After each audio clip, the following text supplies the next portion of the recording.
You're listening to the Choose Your Chaos podcast with Nathan Hayes. That's me. On this show, we try to explore and simplify the practices that are coming to the fore in mental health, in health and fitness, in productivity, in spirituality, and in body optimization. Together with experts, leaders, and explorers, this show aims to explore how practices harmonize with each other, how you can adopt them, and where this is all going as a society and as individuals. Today's podcast is with my good friend Cormac Noonan. Cormac completed an IT degree in Trinity and got a very prestigious job in Accenture where he worked for 4 years. He co-founded a charity to help the homeless in Dublin during this time, but as boundaries to helping became more apparent, Cormac felt called to step away from it all and regroup.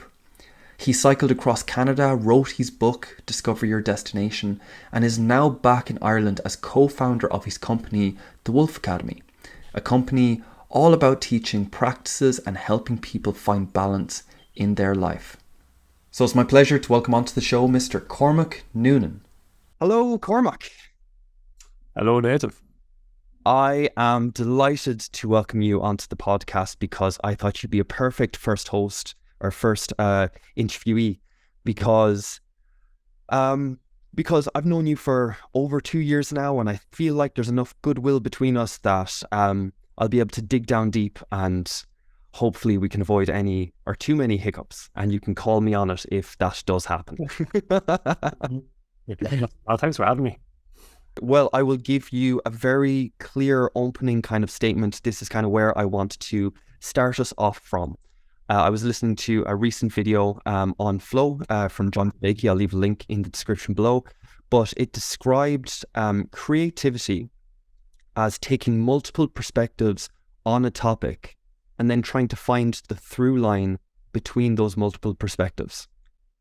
So if I kind of divulge here like a little bit, and I'll go on about, this is a Platonic sort of idea or kind of stance perspective to take. And that is, what is a chair? There are 1,000 different examples of a chair. And what's the difference between a chair and a stool?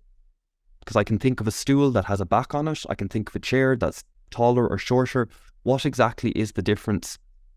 Now, it's very hard. If we try to get into the details, it's actually very hard to describe when it changes from one to the other. But when we look at it, we understand when we see it, that is a chair, that is a stool. Some part of us identifies a through line between all chairs, the chairiness of a chair and the stooliness of a stool. And we can somehow follow that. So, in all of our practices, what is the through line that we're trying to get to? So I'll pose that to yourself. This is where I want to peel back the different perspectives, the different practices that I do know that you have. I know there's quite a few, and I'm very eager to talk about your breath work and your shamanism interest and the interest in story and how those two opposing forces link in together. But first, I want to try and start from that place of the through line. What is they say it's the good, the true, and the beautiful that draw us forward. But what is your sense of this through line that we're all trying to kind of shape ourselves towards, that we're all trying to catch the current of? Yeah, brilliant question. And the first thing that popped into my mind when you said the true line of these practices, for me, I think it's just feeling a sense of connection to my authentic self. That's what popped in, or what I felt was, for me, what I'm looking for in these practices is more connection back to that authentic self. And I know that word is authentic is thrown around a lot, but it is one of my core values, authenticity. But I think a lot of the time I find I'm not necessarily acting from that like most authentic place a lot of the time, and it's very hard to get back to that. Like, I tried, but I don't feel always in it. If it was like a seat, I'm trying to find a seat all the time, And sometimes I'm sitting on a seat that's close to it, but I'm not like in the middle seat of like my real self. And I think it's a journey that I've been on for a long time now, trying to, I suppose, discover. It's an ongoing process too of discovering who that true self is, and I'm always evolving and changing as a person. But I think there is times in my life where, like, it may be a period for like a week or something, or maybe longer, that I can be really in that place of like, I feel so aligned in my work, my relationships, my communication, my thoughts. And I think those practices, I use them to try and get back there, or as close as I can to that. And if I don't, I suppose if I feel a practice is not bringing me closer to that more connectedness, then I don't really see it as something, maybe it's not what I need to be doing, if that makes sense. So I don't know if that's exactly what you were thinking, but that's what popped into my mind. And it's, for me, it's just finding those practices that kind of bring me back to that center. And I've tried loads of different ones, but yeah, that's, for me, that's the true line. Yeah, no, that makes total sense. And I love the fact that you include that when a practice isn't bringing you closer to that reality, that you revisit it and maybe let it go and all of the rest. Because in this space, there's so much of adding, like, it's just, you're accumulating so much, and then it overwhelms your day, and then there's very little space for play. It comes from this place of duty instead. And it's, there's quite a lot of that in this space, I find anyway, or it has effect. I've felt it, let's say. But before I jump into the practices, I want to ask you, because the listeners will have heard this now in the intro, but you actually have quite a deep anchor to that authenticity. When it doesn't feel right, you really hard pivot to figure that out. And I'd love to know exactly, like, do you have a practice that kind of taps into that every now and then, that just reflects en masse at everything, or a really good felt sense of what authenticity is? Like, where did that come from? Like, what is it that lets you kind of anchor so hard on that, am I being authentic at the moment? It's a great question as well, because I don't even know if it's, I have to just have a little think, because I think there's a few different factors that come into play. Actually, I feel like one of the things is taking that time to kind of look at myself through the lens of other people I admire, or people in my life who I have close relationships with. So friends, my partner, maybe my siblings, and then people I admire, like, because I see certain values and traits in them that I really want to embody in myself. And I think I look at my decisions through the lenses of those people. I just realized this is what I actually do. And I look at how would they, it's almost like, how would they see me if they knew I was making this decision, like, and they know me well. So I think that's how I do it. Like, am I living up to, it sounds like I'm almost trying to live to everyone's expectations, but I think it's more living up to the viewpoint from them that I want to have of who I am, if that makes any sense. So I want to be this person who is, say, generous with his time, or present in a conversation. And I think of the fella that keeps popping into my head right now is Michael Ryan. He's a yoga and meditation instructor, and I did a course with him there last year for a year. And he really embodies presence and integrity and authenticity as well. So I kind of see him sometimes in my mind's eye as like, what would he think if I did this? And is that the man I want to be if I do this? So yeah, and then I have other people as well, friends and different things, so I look at it from lots of different perspectives on the character I know myself to be and what person I want to be in terms of them looking back at me, which is, yeah, it's kind of interesting. And then as well as that, it balances with my own deeper heart desire of like, who do I want to be, and connecting to that through whatever practice it is that brings me into my heart. So it's like, if I'm not in my heart, I find it very hard to make clear decisions. I have to get to my heart space and then look at the decision from that point of view. So I find, yeah, they're kind of the two things I use. Okay, brilliant. I love that, because even though I am totally just exploring this space of how these practices mix in together, at the moment, I'm very much trying to create little characters around me in inanimate objects, such as, like, I look at my phone and I'm like, what would the tech guy say about me? And I try to personify that in this kind of storytelling manner. So you seem to have a much more kind of personal, you're attaching that to people or kind of characters that you admire and aspire to. Where I suppose I'm trying to tap into like a storytelling or archetypal sort of thing in that. But I love that. That is, so this brings us into the practices. So that you gave two there, which were very good. So one is this imaginal space. So if I can describe this just for the listeners, there is a difference between imagination and fantasy.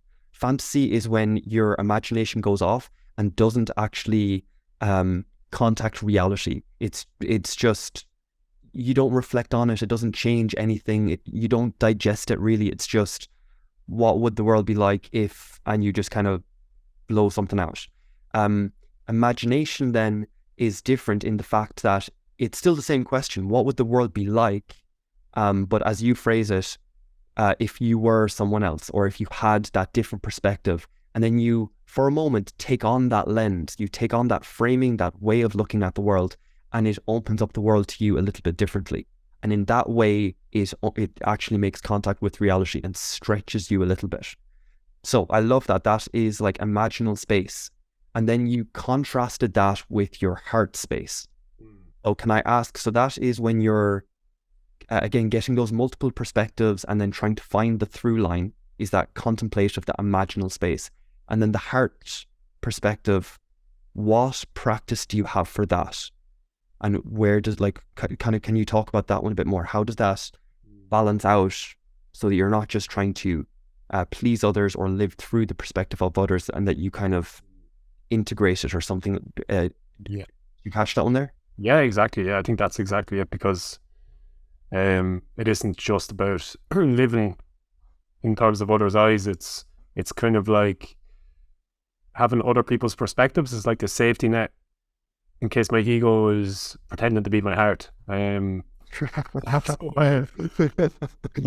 get into my heart, I suppose the main practices I use at the moment for that would be breathwork, would be one of them. Yes, same. Yeah. And the other one is, it's just it's actually a beautiful meditation that I found from Ram Dass, and Wow. It was amazing. It was called Alchemy of the Heart. So it was bringing me into just again focusing my attention on the breath and imagining that it's kind of similar to my imaginal practice, but imagining there's being in front of me who I admire and who represents unconditional love. So I imagine Jesus in front of me, and because I connect with him quite a lot, so he's in front of me, and there's like a hole in the middle of my chest, and I'm breathing in unconditional love from Jesus into my chest, and it's helping to push out any darkness or any insecurities or jealousy or any kind of more negative emotions, I would call them, but it's kind of flushing those out as like, and then that's going back into Jesus, and it's like this circle, and he's just taking any pain away and putting in love. And I find it's only just visualization, but it's a really powerful tool. And then that moves me into, and then it's just the love is moving around, and then you connect it to yourself, that compassion, then you start spreading it to others, and then you imagine nearly like going meeting someone and taking in any of their pain and just seeing them for who they are, and just allowing them to be who they are in front of you, and just seeing them fully and taking in that pain and trying to transmute love back out to them. And then you do it with the world, you take in all the pain of the world. It's kind of like a Tonglen meditation as well, which is quite similar. It's, I think that's a Buddhist meditation, but you imagine all this darkness coming in, you're breathing in the darkness, and then you're breathing out light. So for me, after doing something like that, I'm very much in my heart space. So it's really connecting with the breath, then like literally visualizing my heart, connecting with maybe someone like Jesus who represents that unconditional love, and then imagining sharing that with others. I think that's, whenever I start thinking about other people and sending them love, it brings me right back into my heart and that place of compassion and like non-judgment. And I know when I'm in that place where I'm more, I suppose, thoughtful of others and wanting to, I suppose, make other people's lives better or brighten their day with a smile. It could be a simple thing in a shop. When I'm feeling that naturally and not forcing it, because there's a difference. When I really feel that, that's when I know I'm in my heart. When I'm caught up in fear and my own little ego's insecurities of like, what if the business doesn't work? What if this happens to me, or I'm not making enough money, or what if they say no? Whatever it is, then I'm, I suppose, not as much in my heart. I'm more in a place of fear. But those practices of the breath, the visualization, compassion to others, that really brings me into my heart. Cool. No, very good. I've two kind of threads here that I want to lay out for a little bit. One is just the fact, or if I can ask you to just expand on this a little bit, in that Jesus is still a character. So just like the imaginal kind of where you're trying to find the through line from all these different personalities that you know kind of more detailed, this is where the question is. Those personalities are quite detailed, and you've like a very nuanced view of who they are, and their bravery and their endurance and their temperament and all these different things will kind of play a role. And I'm kind of wondering, are they more complex figures? And then in this practice, is Jesus a more energetic experience? So it's kind of a pure energy. I know you're still personifying him in that character, but is it less about the perspective of a genuine person and more about that kind of true energy that you associate with that symbol more than a person? Does that make sense? Yes. I think it's probably a mix of both.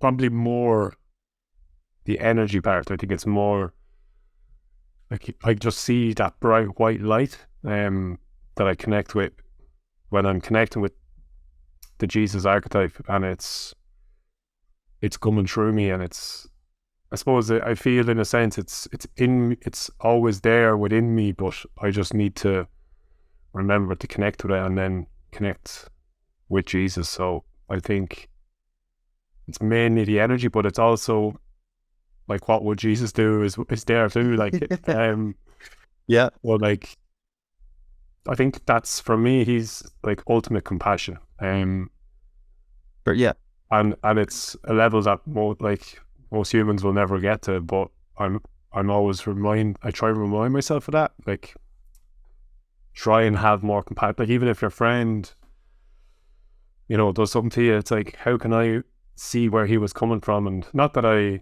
don't stand up for myself, but because there's also, what do they call it? Fool's compassion, I think the Buddhists call it, or something like that. But that's where you just let people walk all over you. I am trying to get that balance right of standing up for myself, but also being like, okay, I see where you're coming from with these things. I don't agree, but I have compassion for where you are. That kind of brings me into the imagination fantasy again, where that fool's compassion is fantasy, where you let go of reality and you just say, I'm compassionate no matter what. But true compassion is when it's still contact with reality, but you do try and harness that energy. So it's still the perspective of, like, I do find that imagination fantasy sort of very rich for when I'm thinking about stuff.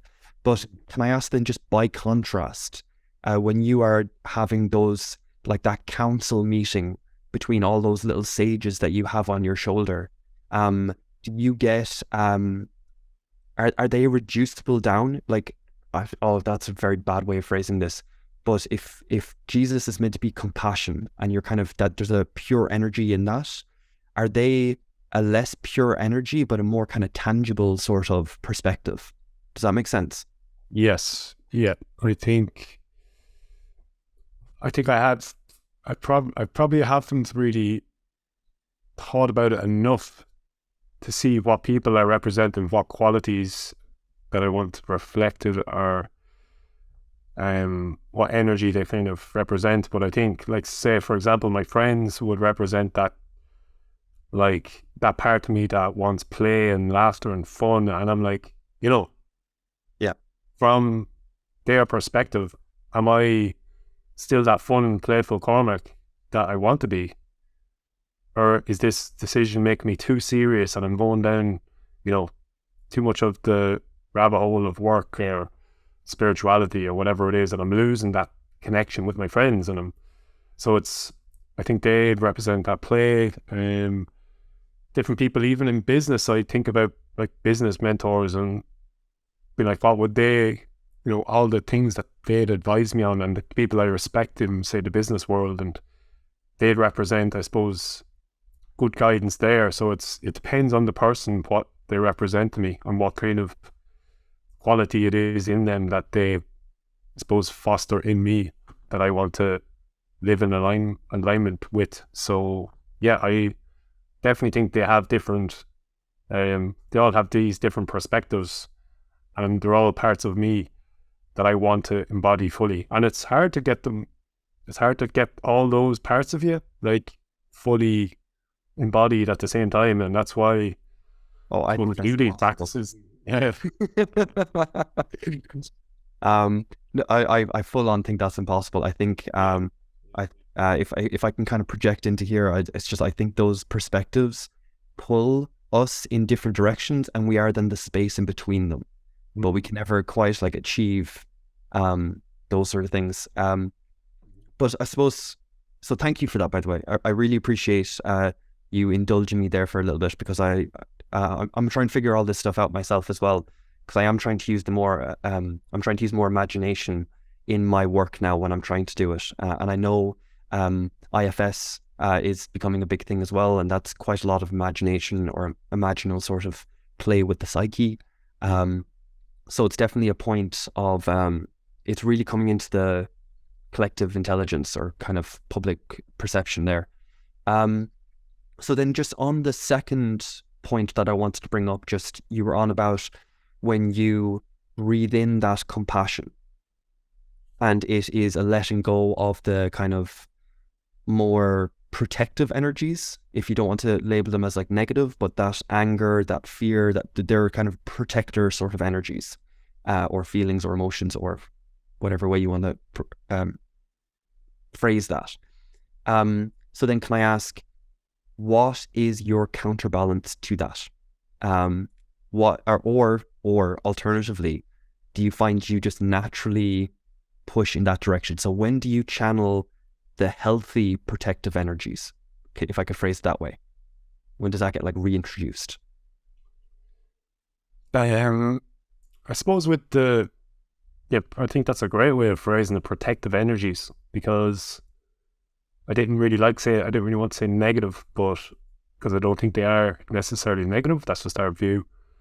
But I think, protective is a great word, because when they come up, now with that meditation, it's slightly different, but usually when those feelings come up, anger, jealousy, whatever, insecurity, or even sadness, those protective energies, I try to sit with them as best I can. And I think there is this kind of over focus on positive psychology at the moment and toxic positivity. I was actually on a call with Jamie Wheel last night. He was talking about this, and there's almost a fear of these protective emotions, and as if they're bad or wrong, and we should all be striving for happiness all the time, which is obviously very unrealistic, and probably it becomes toxic when people expect to feel better all the time when they're doing practices, or I went to a well-being webinar and I still don't feel happy. What's wrong with me? But I think for me, sitting with these more protective emotions and seeing what's the root, where's it coming from. It only happened to me there at the weekend. I got triggered with me and my girlfriend. We had limited time at the weekend, and I got triggered when something happened, and I won't go into the details of it, but I just told her, I got pretty triggered there. I'm just going to need some time to sit with it. And I just sat with it and meditated on it and just kind of asked. My heart was angry, but it was like, where's the anger? And it was annoyed. I was like, where's it coming from? And it was coming from a fear of maybe losing her. And I sat with that, just breathed it into my heart, then journaled. Journaling, I found, was a brilliant way to really understand and break it down. It's like, I'm feeling annoyed, and as I'm writing, I'm like, oh, now it's coming from this, maybe it's blah blah blah. So I find that's a great way of like undoing the knots, mainly to like figure out where it's coming from. And to get back to the question, I feel like it's a much healthier way to feel that sadness, anger, grief, and then on the other side is joy, love. And as Jamie even said on the call last night, or someone else actually said it, one of the participants' realization that he had, and I've had it as well, is that like grief or the pain is necessary for the beauty. So you need to kind of feel these depths of the soul to really feel the joys. And I do think that's why we cry when we see beauty. Yeah. And that's something I think we mourn it straight away. When we see true beauty and we're struck by it, we just immediately recognize that even if I was to see this again, this moment, it wouldn't be this moment. It wouldn't strike me in the same way. That is true beauty. And just its appreciation and sadness all at once. And the grief kind of almost elevates it. I think that's a beautiful kind of realization there. Yes. That's for me, feeling these emotions, and then it's almost as you feel them and let them go, you have more appreciation for life and these beautiful moments and simple moments, and joy comes naturally. I spent a lot of time looking for joy, which I find you try to get in your own way when you're looking for it.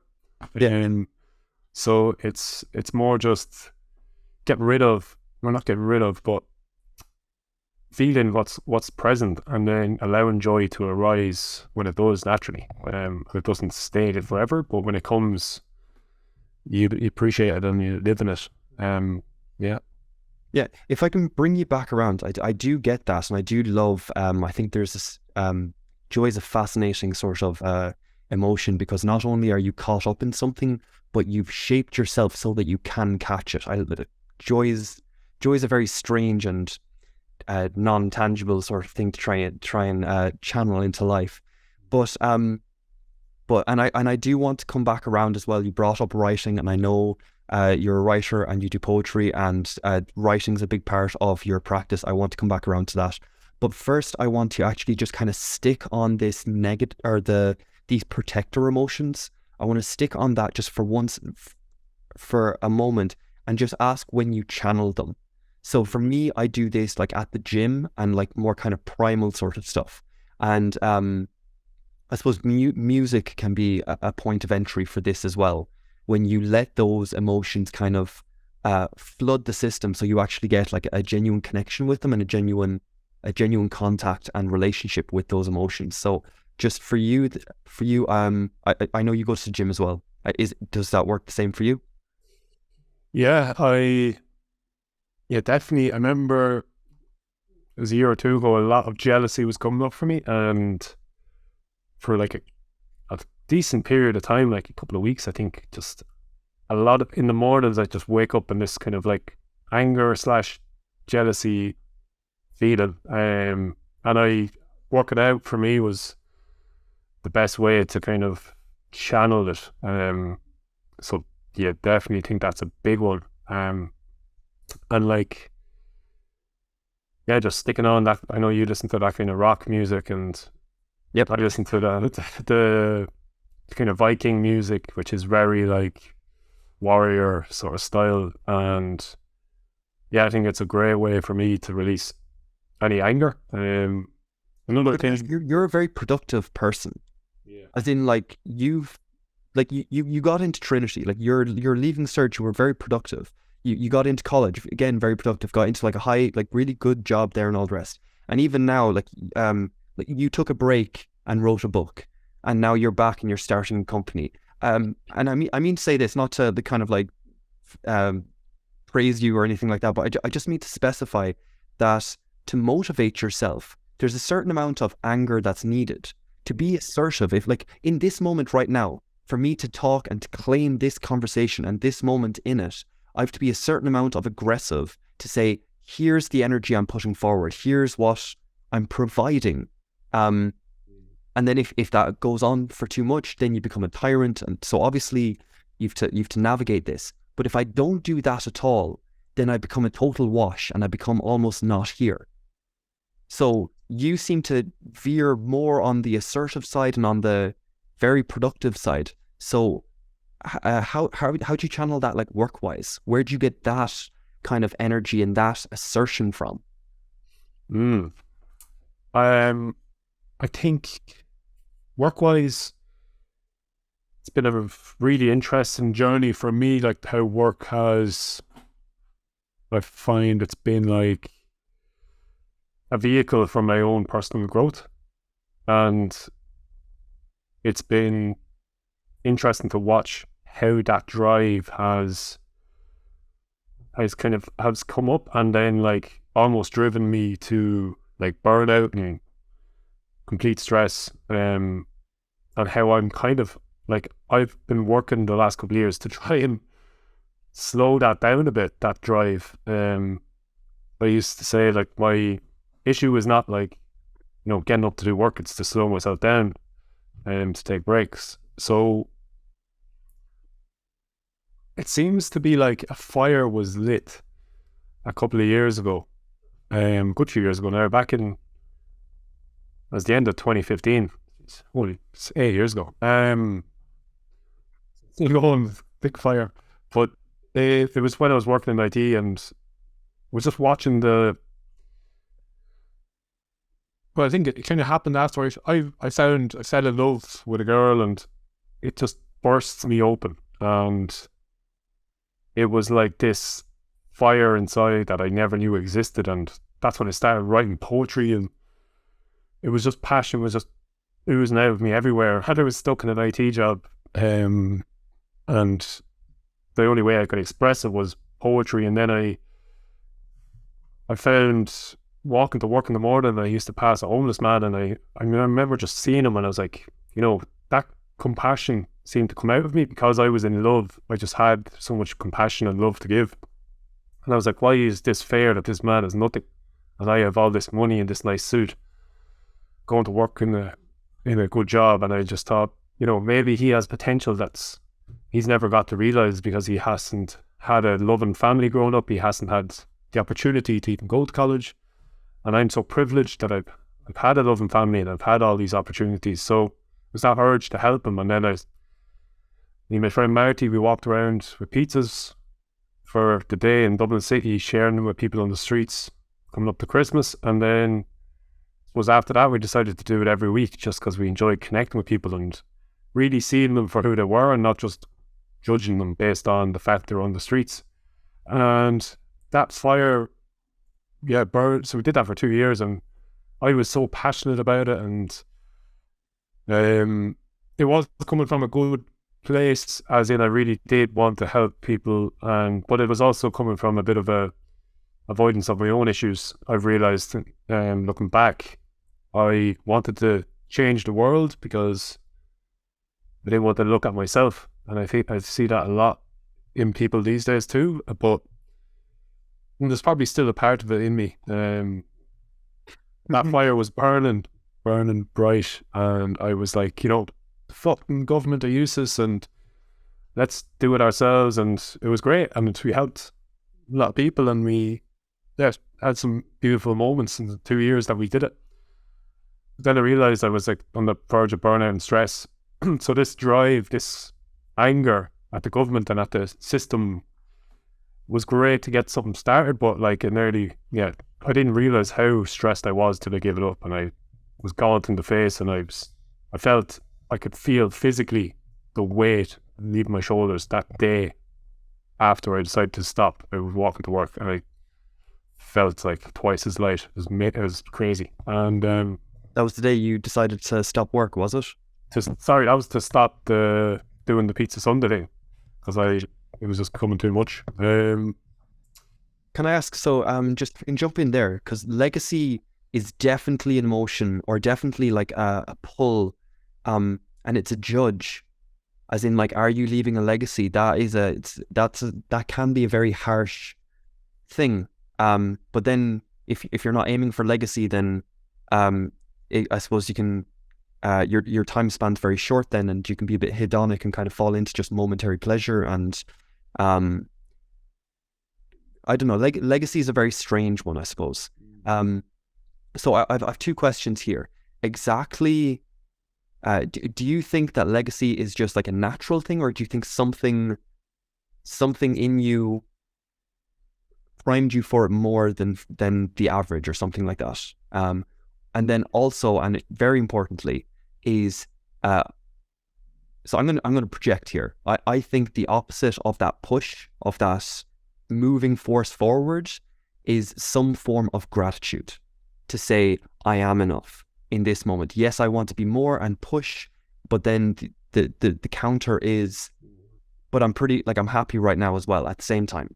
And I don't think there's a balance in between. I don't think there's a midpoint where you can settle and forget about it. I think you have to pendulum swing between them. So one is legacy, if you can just talk a bit more about that, and like why that calls to you quite so much, and then just how you pendulum swing to feel the gratitude as well, to kind of, so it's not as crushing anymore. Because I know you now, and I know that you're still very driven, but you are very like it just flows out of you. It's like they do say, like, don't fill other people's cups from your cup, you fill them from your saucer, and you quite embody that very well. So Thank you. So can you talk about those two there? Yeah, so I think in terms of, I definitely agree with that, the gratitude being the counterbalance, and that's something like I am enough, and that's something, as you said, I don't think you can find a midpoint. I'm definitely working between the two. And there is times, I suppose I'm learning to bring a more feminine quality to it, and listening to almost these seasons, or trying to look out for these seasons when there is times I need to just, go into work and dive into it. And then there's times I need to retract and take a break. And instead of, I used to always try to get balance in everything every day, and it was just trying to do a little bit of everything every day. It was just too much. But yeah, in terms of the other point, yeah, so just legacy, did that call to you? So it's legacy. Yeah. Why? Was it just like the kind of grief or something like that, or this kind of Western, aren't we so entitled, or look how lucky I am, and this kind of like almost insecurity or something that came out of it, where you're just like not feeling deserving or something like that? Or was it just, I'm a force that's just going to rise, like a rising tide lifts all boats sort of thing? Like why, where and why? I have my own version of this, but I'm really curious as to where yours came from. Yeah, and I think it's probably, again, I think it's a mix of both of those things. I think it's, now when I look back, I'm like, I think I was always meant to have that drive to create a legacy, and it's not something I really think about, creating a legacy, too much. Maybe when I was younger, I definitely did. But part of me still feels great fulfillment in, creating a business or creating an enterprise that's making a difference in people's lives and leaving an impact. And it is feels good for my ego or whatever to be doing that. And I suppose ego is part of this reality, so we have to respect it too, I think. But 100%. It feels good for my soul as well, though. It's like, personally, I think everyone's soul is here for a reason. And when I was younger, there seemed to be,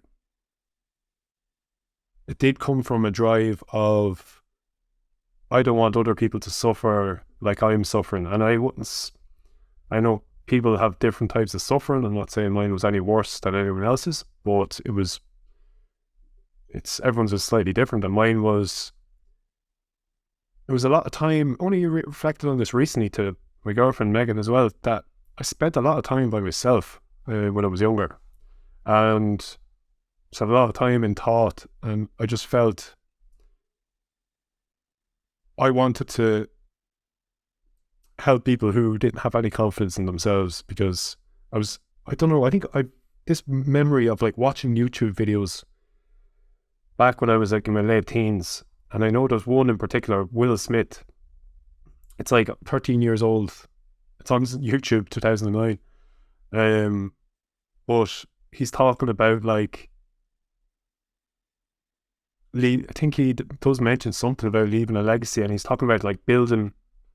You don't set out to build a wall, you just place one brick as well as a brick can be placed, and eventually you have a wall. And he talks about all these things about like finding your motivation and your why, and he's like, once you find what it is you want to do, he's like, just put everything into that, and it's basically, you will either achieve this or you'll die trying. Kind of that sort of mentality.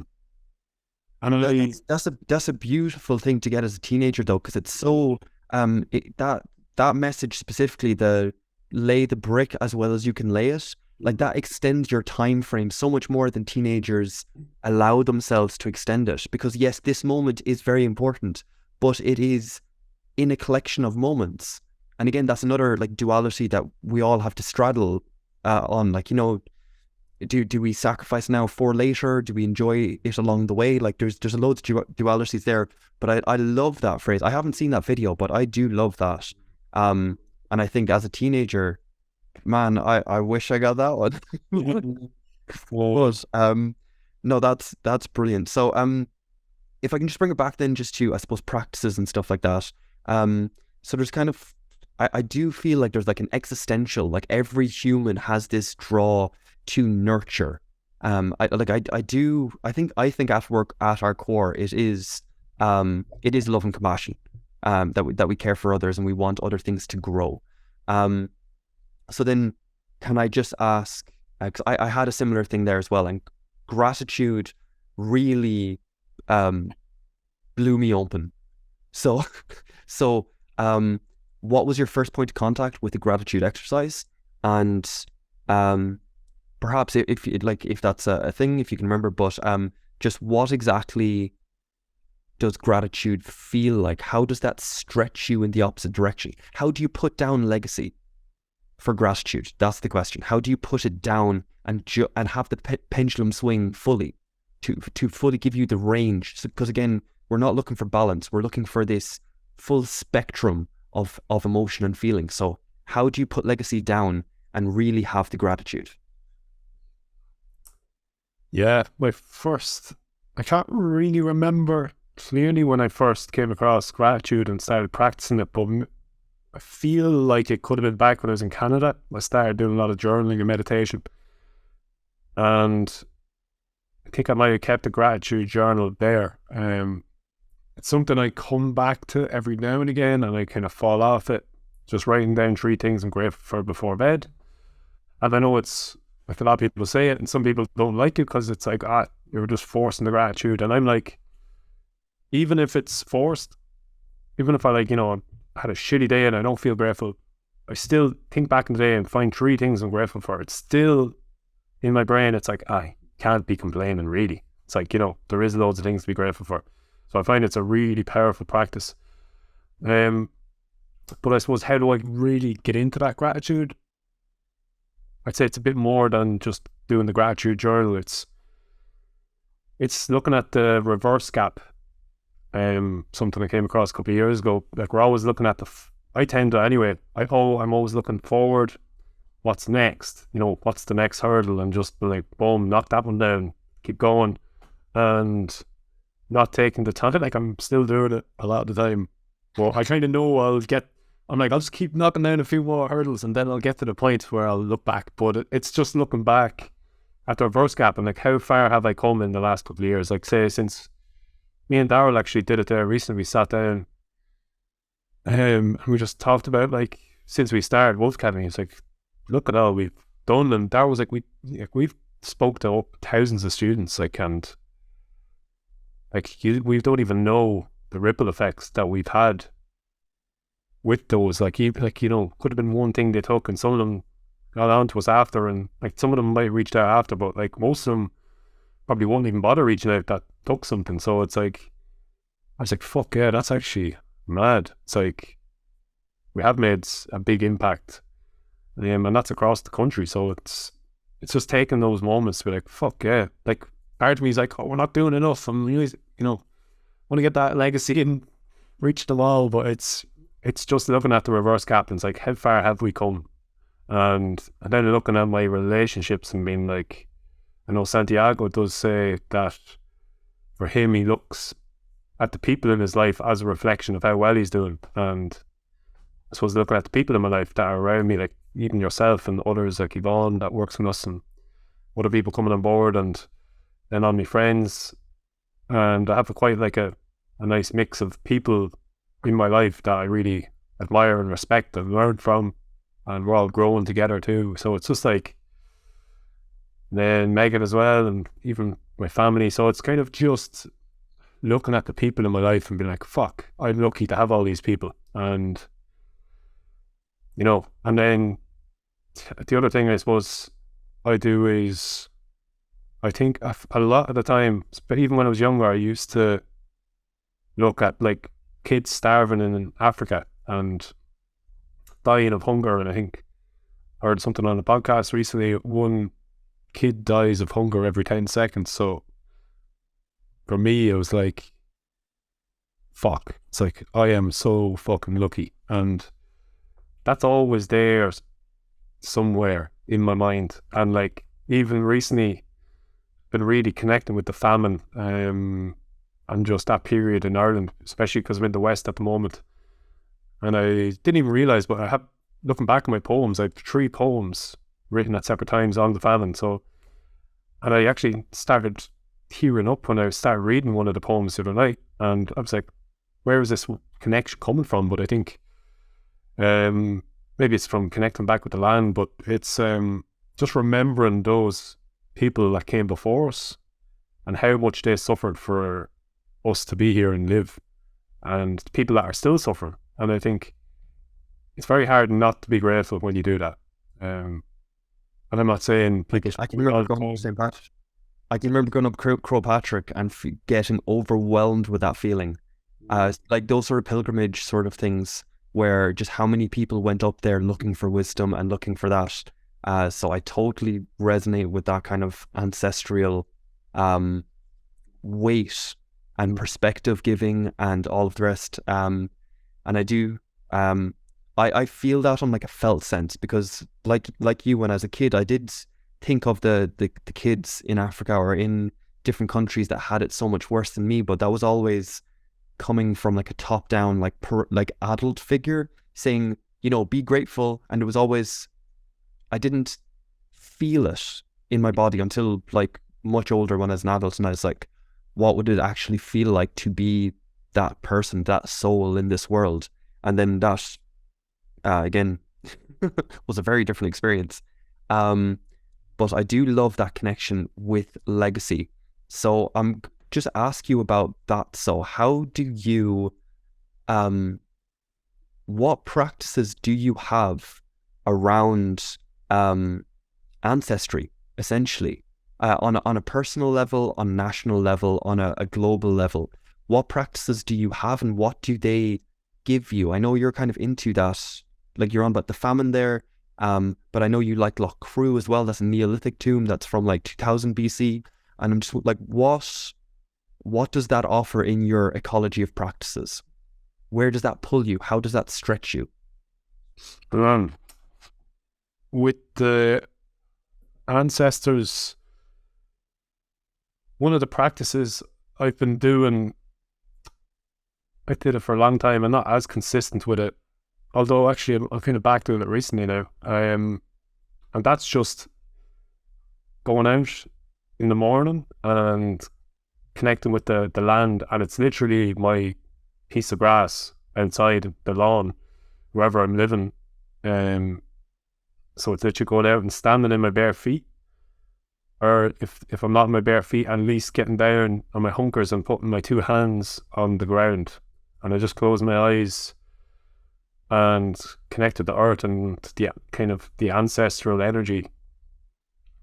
And it's just like, as I'm connecting, I'm just remembering, I'm just feeling them, I'm just kind of almost saying like, I remember you, and help guide me in making the right decisions for, you know, my own life and my own path.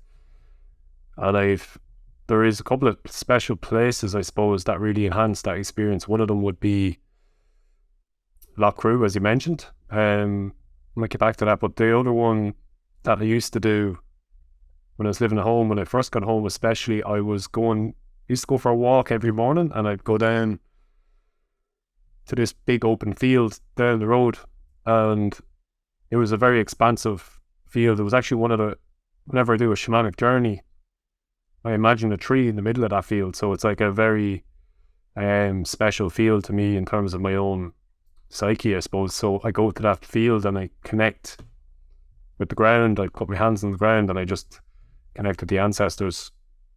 And it's just there's not much communication really. It's just how like feeling of like I'm here and I'm listening to the signs, or like sometimes I look out for omens as well, but it's more just that I'm here and I'm trying to follow my path as best I can in your honor as well. And sometimes if I am looking for a bit of guidance, I will just, as I have my eyes closed and my hands on the ground, I will just kind of ask like, what should I do here? And wait for an answer. Like intuitively, it will probably come to me.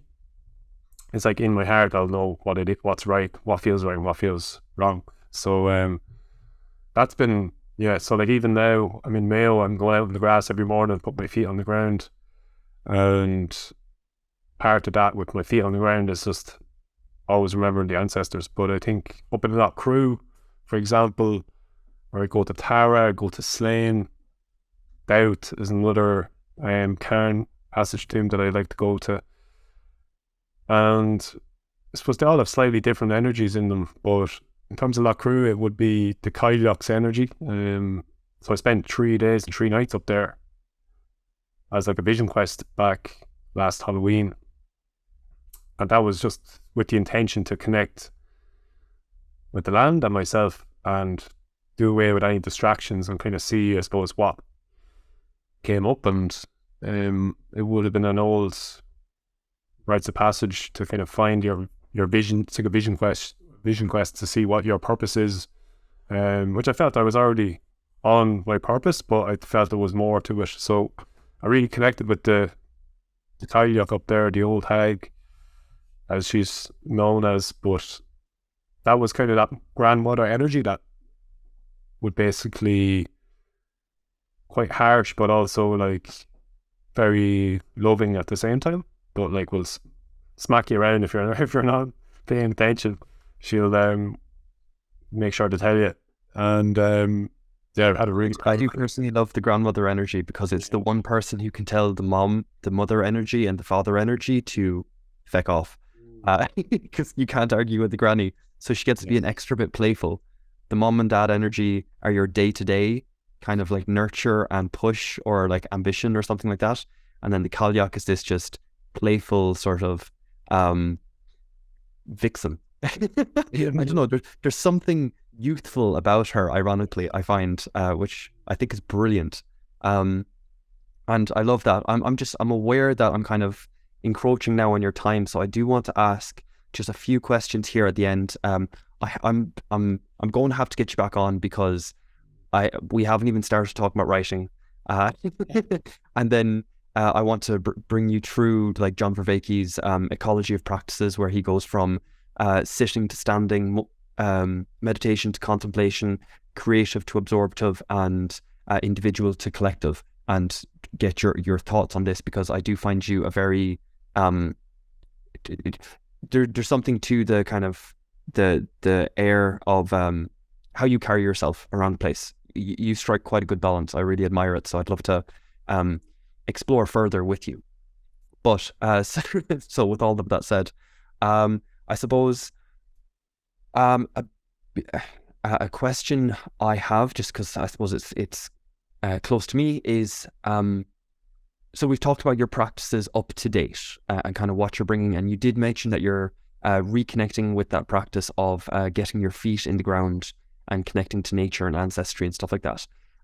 So I want to ask you, we mentioned earlier about joy as well, and that being quite a fleeting sort of thing to try and channel. But I want to ask you about play.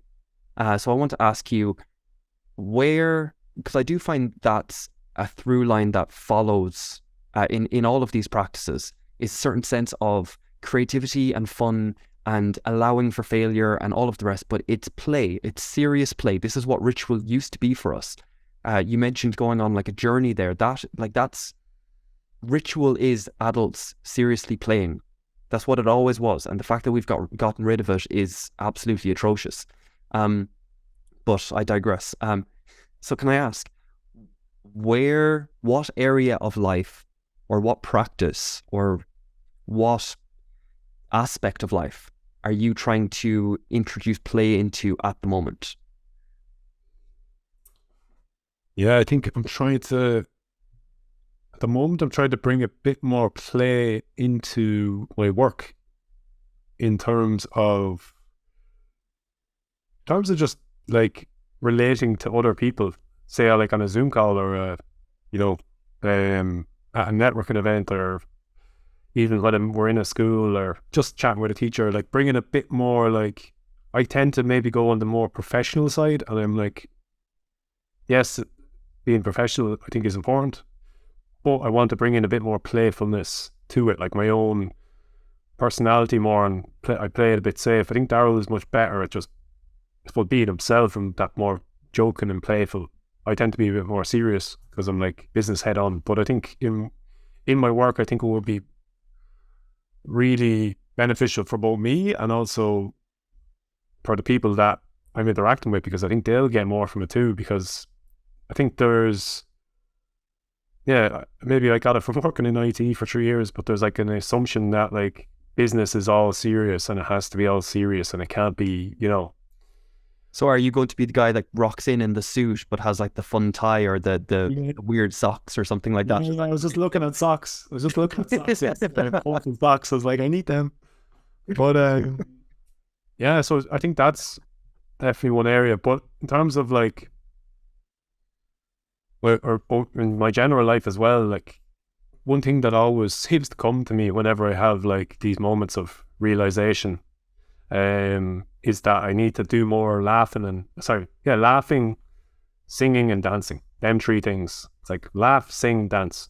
And only recently I've been realizing that like when I'm in a group of people, it's weird, it's so strange. It's like, depends the size of the group, but then like say if there's a group of 4, I'll tend to, and depends who's in the group, but I'll tend to take this like joker role and just start being funny and It's like I can't even turn it off. It just like Darylin was over there, and there was a few of us, and I was just last weekend, and I was just joking away and being funny, and I was like, I love doing it because it makes other people laugh, and I love, like, I feel playful because I'm just, you know, unfiltered almost. I'm just talking absolute shite most of the time, but it's funny. So I think bringing that in more as well, and then the singing and the dancing, like I've started singing in the house here on my own a lot, and just in the car, and then like I watched a dance documentary the other night, and I was like, oh my god, why do we not dance more? Why do we walk around like fucking, we sit down and we stand up and we sit down again to eat our dinner? And it's just like, why don't we move like intuitively with our bodies? And like, it was actually just inspiring to watch it because it was very intuitive contemporary dance, but I was like, that's what I want to do. So those three things, like, I've struggled to bring them in often, but I want to bring them in more and more.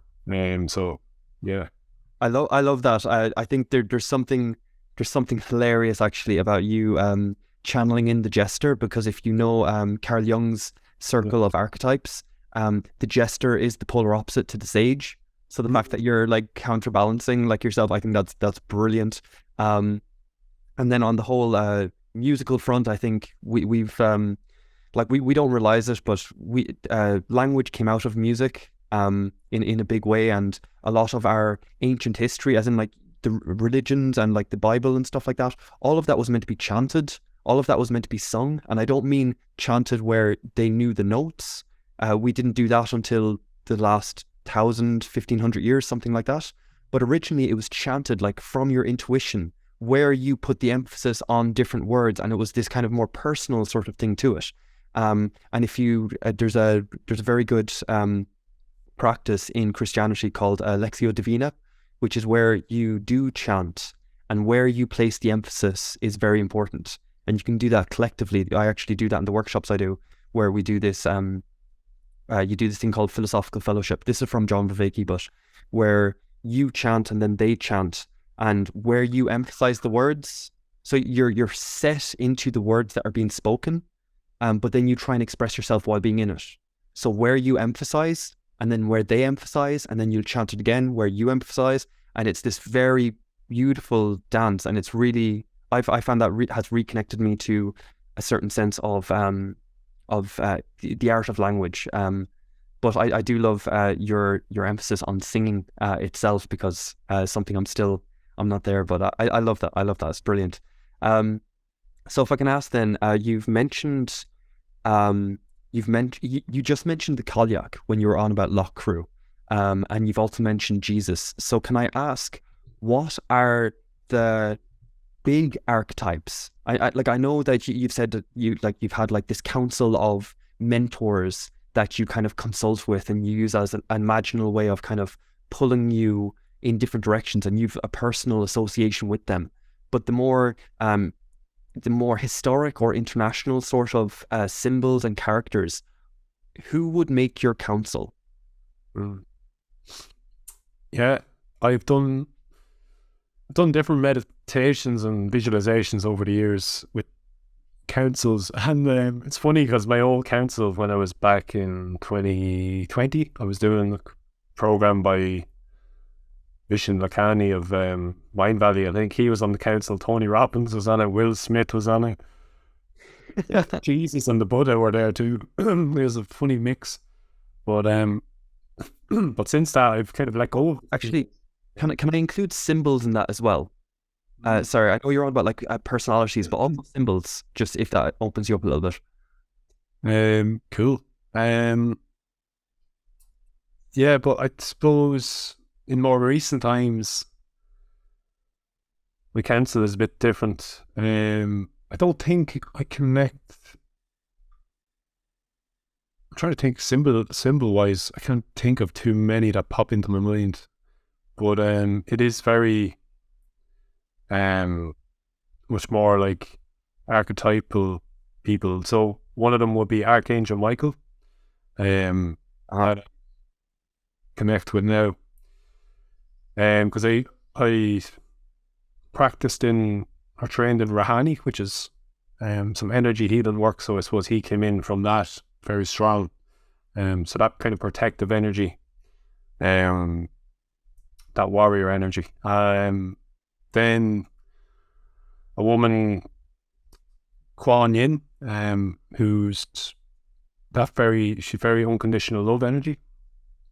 And then Jesus, which will be compassion and non-judgment and love as well. He'd be the most powerful of them, I suppose, in terms of his influence on me. But yeah, like I would kind of call them in at times for protection, and in the morning actually I call in Archangel Michael, I call in Kuan Yin, I call in Jesus just for protection, unconditional love and compassion and non-judgment. So to try and bring that into my day. And I haven't really had like too many counsel. Oh, sorry, I do. In my shamanic journeys, I would go to the upper world. I'd visualize myself going to the upper world, and I'd have guides up there, so they would be three of them. There's also a couple of other archangels, Raphael, Gabriel, but there's this like female angel that I don't even know her name. I haven't asked. Probably should ask her name. It's like a blonde figure, and I did a Jack Canfield visualization before, and it was to your purpose, and she holds like this box, this chest, and inside it, whenever you're going up to her, or you ask her, or you connect with her, and then she just opens the chest and there's something inside. So I suppose in terms of symbolism, that chest will usually have like an answer in terms of your purpose. So I've done it where I've got 3 different items in the chest which all kind of link to my purpose. But yeah, so there's some of the things that I do. And then in terms of other guides through the shamanism, you'd have your power animals that would kind of guide you and show different traits as well, different strengths that you have. So I suppose they'd be kind of the main ones: power animals, archangels, Jesus. And with the shamanic journeying, you can be very direct and ask very clear questions, and they will like guide you very directly. That's what I've found. So that's kind of what I use mainly. Yeah, no, very interesting. Can I bring you back just to the start, the first triad you gave us there, which was Jesus, Archangel Michael, and then who was the third? Kuan Yin. Kuan Yin. Okay. Can I ask, does that symbolize spirit, or what does Kuan Yin symbolize? She symbolizes that feminine energy, and that embodiment of unconditional love for myself and others. And I know it kind of overlaps with Jesus, but sorry? It's a life-giving energy, is it? Yes, so she would be like, when I'm doing Rahani work with somebody, I would call in her energy she'd be the one that would bring in that energy into the room. She'd bring in that unconditional love into the client, or she would bring it into, if you're doing work with yourself, she'd bring you that unconditional love for yourself. And it's just that very powerful feminine energy as well.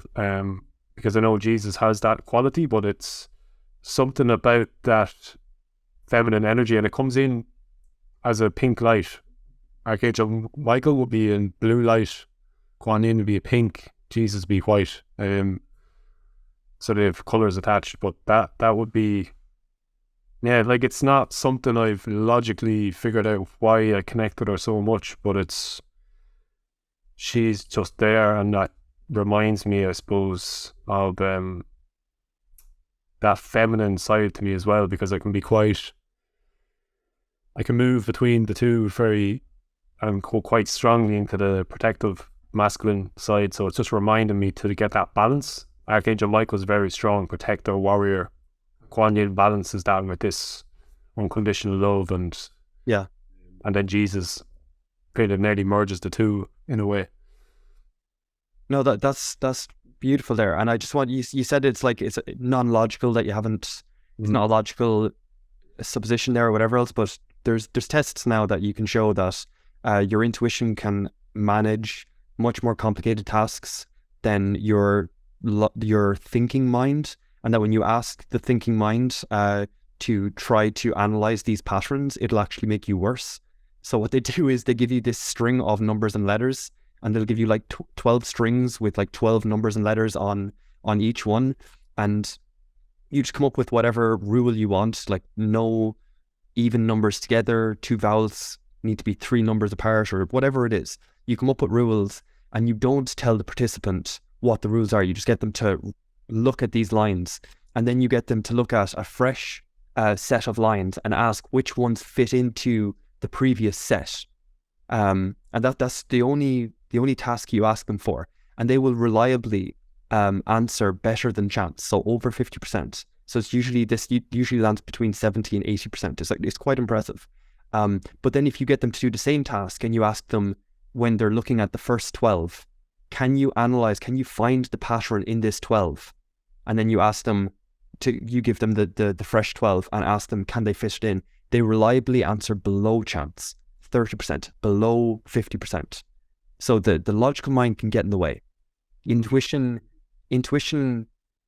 like as in our intuition can be tricked. Our intuition can be whatever else, but I think where everything is heading at the moment, we are trying to straddle many different things altogether. There's a lot of complex things going wrong, going right. There's a lot of things happening, and we're having to straddle everything. We will have to tap into our intuition to recognize these more broader patterns, because we won't be able to logically answer every single bit. I can't tell you logically why I want to become who I want to become. At some point, I have to intuitively kind of follow the more complicated stuff. So I just want to embolden you there and say just yes to that. And I also, the reason I asked you about that triad is because 3 seems to come up a lot. I mentioned at the very start, the good, the true, and the beautiful is an old Trinity, and that something has to be beautiful for it to be attractive. It has to attract you in the first place. If it's true and good, but you don't see it, it's totally silent, well, it'll never affect you. If it's beautiful and good, but not true, well, then it's a fantasy. And if it's true and beautiful, but not good, well, then you might not want to go near it. So you want the Trinity, you want the 3 there. And obviously in Catholicism, you have the Father, Son, and the Holy Spirit. You've triads there, and there's something to it. So thank you for sharing that Trinity that you have. So as the final question before we sign off on this, what advice would you give to the general public? Yeah, very wary of giving advice to the general public. So I like that you asked that question, because I'm like, come to some realizations that I'm thinking, what's good advice to people in general, because everyone is so different, and what's good advice for one person might be bad advice for another. So I'm very careful at giving advice, but the only thing that it comes back to for me, the only good advice, I'm sure there's more than this, but the main one that I come back to is just follow your own path. I think because not everyone, but a lot of people out there are saying like, this worked for me and this is really good, and this is how you should do your marketing, or this is how you should find love, or this is how you should do meditation. And it's like, yeah, it worked for you, but maybe it's not going to work for the person talking. Like if you're not talking to someone one-on-one or a specific group of people, you don't know exactly what they're going through, you don't know their different character traits. So in terms of general advice, I think the best one is follow your own path and find your own practices that resonate with you. And like, there is so many out there, and like, we live in a world where we can literally Google anything and YouTube anything. You can fix your car beside the road with YouTube. So Like, use those tools to discover different practices and try them out, and you don't have to stick with them. People say you have to stick with it. It's like, yes, there does come a point when you have to, I suppose, build repetition and a routine to really get somewhere with the practices. But at the start, it's like, try different things and see what resonates, and then stick with that. But that would be my advice. Follow your own path and find practices that resonate with you. Okay. Thank you, Cormac, so much for coming on today and tolerating my kind of blundering through what is a very personal journey for all of us. So I really appreciate that. But I do feel that this call, this movement towards finding not a panacea practice, not a single practice that you can kind of claim peace with or claim just tranquility with, but this ecology, this total mesh and mix of all these different practices, how they're actually bleeding into each other, how they afford each other and make you prone to certain mistakes, and then how you have to balance that out. I find this is exactly where, as we're all starting to develop different practices and different ideas and kind of spiritual paths, I do think everyone's kind of getting onto it. Just thank you so much for coming on and helping myself and helping the people watching this explore just different ways of balancing certain practices. And as I said, I will definitely have to get you on again, because you're a bloody writer and we didn't talk about writing at all. So thank you so much, and I'll definitely have to get you back on. Is there anything you want to say at the very end here, just to close off? No, I just want to say thanks to you, Nathan, for such a great interview, and I really appreciate you having me on, and it's been a pleasure, and really excited to see where this podcast goes. I think it could be really, really cool. And I've gotten into John Vervaeke recently, so I've on your train how many times you told me to watch him. So, but he's really good. Yeah, thanks for having me. Well, the pleasure has been mine. Thank you so much.